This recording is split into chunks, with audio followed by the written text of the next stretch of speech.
Friends எல்லாருக்கும் வணக்கம். இன்றைக்கி நாம் சன் சங்கீஸ் கிச்சன் சேனலில் நாம் பாசிப்பயிறு குழம்பு எப்படி செய்யலான்ட்டு பார்க்கலாம். பாசிப்பயிறு நாம் கண்டிப்பாக வாரத்தில் ஒரு 4 நாளாவது நம்ம உடம்புக்கு சேர்த்திக்கணும்.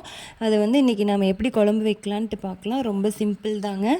வாங்க எப்படி செய்யலான்னு பார்க்கலாம். ஃபஸ்ட்டு நம்ம பாசிப்பயிறு எவ்வளோ தேவையோ அதை எடுத்து நம்ம ஒரு வாணலியில் போட்டு அடுப்பு ஆன் பண்ணி நல்லா வறுத்துக்கணும். எண்ணெய் எதுவும் சேர்க்கக்கூடாது, வெறும் பருப்பையே வறுத்துக்கலாம்.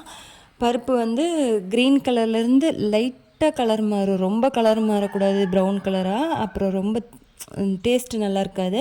அந்த அளவுக்கு வறுபட்டால் போதும். அடுப்பை ஆஃப் பண்ணிடுங்க. ஆற வச்சுட்டு அதை நம்ம மிக்ஸி ஜாரில் சேர்த்திட்டு மிக்சியில் உடச்சிக்கலாம் பருப்பை மிக்சிலையும் ரொம்ப நேரம் பட்டன் திருவி வைக்கக்கூடாது. ரொம்ப அடிச்சிருச்சுன்னா பவுடர் ஆகிடும். ஆன் பண்ணி அதாவது மோர் சிலுப்பும்ல, அது மாதிரி ஆன் பண்ணி ஆஃப் பண்ணிக்கணும்.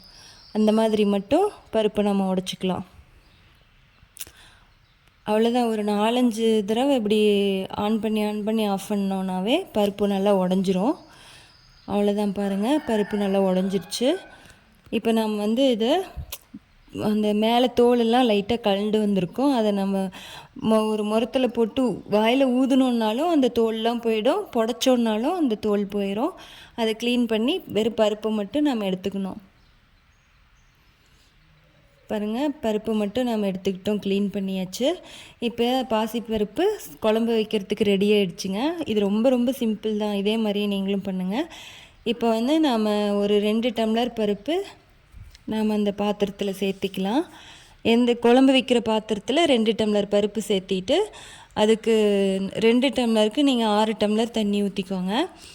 அதுக்கு தேவையான அளவு மஞ்சள் தூள் சேர்த்திக்கலாம். 2 ஸ்பூன் மஞ்சள் தூள், 2.5 ஸ்பூன் மஞ்சள் தூள் சேர்த்திட்டு 2 தக்காளி பழத்தை நம்ம கட் பண்ணி அதையும் அது கூடவே சேர்த்திக்கலாம். இப்போ இது கூட நாம் ஒரு பூண்டு ஒரு 10 to 12 பல் சேர்த்திக்கலாம். இது கூடவே சீரகமும் சேர்த்திக்கலாம். அவ்வளோ சூப்பராக இருக்குங்க. இப்போ வரமிளகாவை ஒரு 4 வரமிளகாவை கிள்ளிட்டு அது கூடயே சேர்த்திக்கலாம். எல்லாமே பருப்பு வேகும்போது ஃபஸ்ட்டே நாம் இது எல்லாத்தையுமே சேர்த்திக்கணும். நல்லா பாருங்கள், பருப்பு கொதிக்க ஆரம்பிச்சிருச்சு. ரொம்ப ரொம்ப சிம்பிளுங்க.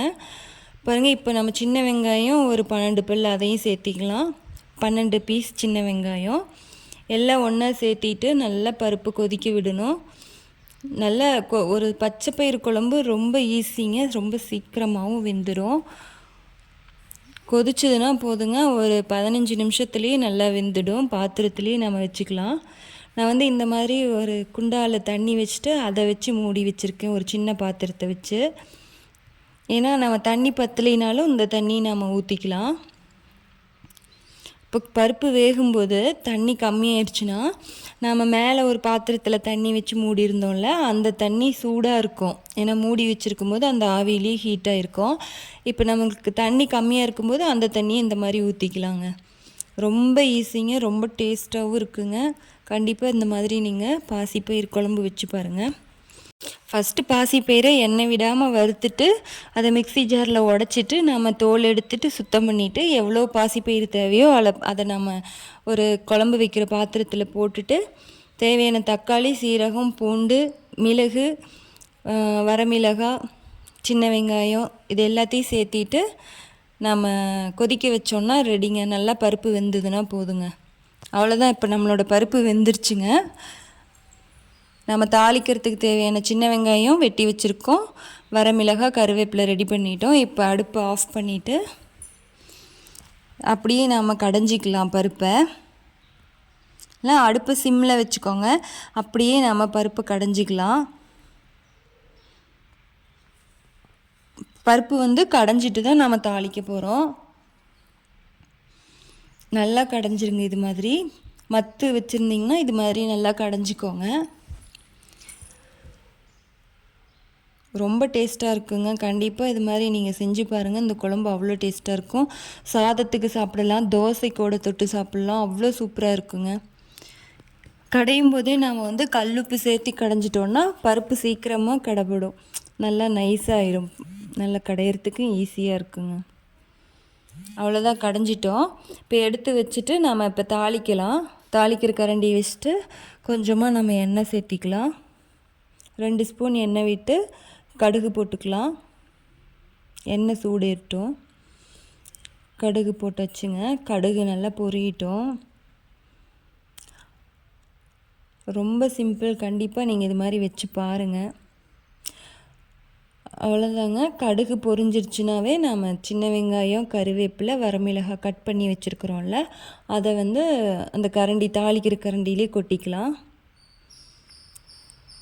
கொட்டிட்டு நல்லா சின்ன வெங்காயம் வெந்துடணுங்க. சின்ன வெங்காயம் நல்லா வெந்துருச்சுன்னா நாம் பருப்பில் கொட்டிடலாம். அப்படியே கரண்டி குலுக்கி விட்டோம்னாவே சீக்கிரமாக சின்ன வெங்காயம் வெந்துடும். நல்லா சின்ன வெங்காயம், வரமிளகாய், கருவேப்பிலை 3ம் பொரிஞ்சு நல்லா வெந்துடணும். வெந்ததுக்கப்புறமா நாம் பருப்பில் எடுத்து இப்போ கொட்டிக்கலாம். அவ்வளோதான், வெந்துருச்சுங்க. பருப்பில் கொட்டிட்டு கிளறிக்கலாம். ரொம்ப ரொம்ப டேஸ்ட்டாக இருக்குங்க. கண்டிப்பாக ட்ரை பண்ணி பாருங்கள். ரொம்ப சிம்பிளுங்க, ரொம்ப ஈஸி. ஒரு 20 நிமிஷத்தில் குழம்பு ரெடி ஆயிரும். பாசிப்பயிறு சீக்கிரமாக வெந்துடும். அவ்வளோதான், ரெடி ஆகிடுச்சு பாருங்கள். நம்மளுக்கு துவரம்பருப்பு குழம்பு வைக்கிறத விட பாசிப்பயிறு குழம்பு சீக்கிரமாக ரெடி ஆயிருங்க. டேஸ்ட்டும் சூப்பராக இருக்குங்க. உடம்புக்கும் ரொம்ப நல்லது. கண்டிப்பாக இது மாதிரி நீங்கள் ட்ரை பண்ணி பாருங்கள். இந்த பாசிப்பயிறு குழம்பு வந்து நம்ம சின்ன வயசுலேருந்தே கொடுத்து பழகிட்டோன்னா அவங்க சாப்பிட்டு பழகிடுவாங்க. குழந்தைங்கள்லேருந்து எப்போவுமே சாப்பிட்டு பழகிடுவாங்க. அது வந்து அவங்களுக்கு அவ்வளோ ஆரோக்கியத்தை கொடுக்கும். வாரத்தில் கண்டிப்பாக 4 நாளாவது நம்ம பாசிப்பயிரை சேர்த்திக்கணுங்க. பாசிப்பயிரை வந்து முளைக்கட்டின பயிரை சாப்பிட்லாம், பாசிப்பயிறு உருண்டையாகவும் சாப்பிட்லாம், பாசிப்பயிரை ஊற வச்சு வேக வச்சும் தாளித்தும் சாப்பிட்லாம். எல்லா வகையிலையும் பாசிப்பயிரை சேர்த்திக்கலாங்க. நம்ம உடம்புக்கு பாசிப்பயிறு அவ்வளோ ஸ்ட்ரென்த்து கொடுக்கக்கூடியது. கண்டிப்பாக நீங்கள் பாசிப்பயிறு குழம்பா இந்த மாதிரி மாடலில் நீங்கள் வச்சு பாருங்கள். இந்த டேஸ்ட் பிடிச்சிருந்தா லைக் பண்ணுங்கள், ஷேர் பண்ணுங்கள், கமெண்ட் பண்ணுங்கள். கண்டிப்பாக சப்ஸ்கிரைப் பண்ணுங்கள் ஃப்ரெண்ட்ஸ். தேங்க்யூ.